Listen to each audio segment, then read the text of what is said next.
বাংলাদেশের রাজনীতিতে তারেক রহমান একটি জনপ্রিয়, আলোচিত বা ক্ষেত্রবিশেষে সমালোচিত নাম। আওয়ামী লীগ তার দীর্ঘ শাসনামলে তারেক রহমানকে বলেছে যে তিনি দুর্নীতিবাজ।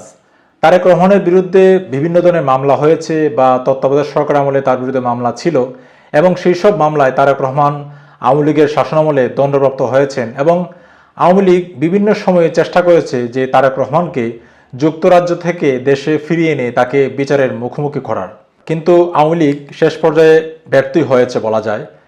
তারা তারেক রহমানকে দেশে ফেরার নানা ধরনের উদ্যোগ নেওয়ার পরেও তারা তারেক রহমানকে দেশে ফেরাতে পারেননি। আওয়ামী লীগের শাসনামলে তারেক রহমানের বক্তব্য প্রচারেও বিধিনিষেধ ছিল। দীর্ঘ সময় ধরেই বাংলাদেশের গণমাধ্যমগুলোতে তারেক রহমানের বক্তব্য প্রচার নিষিদ্ধ ছিল। বিএনপিও বিভিন্ন সময় চেষ্টা করেছে যে আওয়ামী লীগ সরকারের পতন ঘটানোর, কিন্তু অনেক ক্ষেত্রেই দেখা গেছে যে তারা মাঠে দাঁড়াতে পারেনি বা আওয়ামী লীগ তাদেরকে মাঠে দাঁড়াতেই দেয়নি। আওয়ামী লীগ স্টেট মেশিনারি দিয়ে যতটুকু সম্ভব আন্দোলন যেভাবে দমানো যায় তারা সেভাবে চেষ্টা করেছে এবং অনেক ক্ষেত্রেই তারা সফল।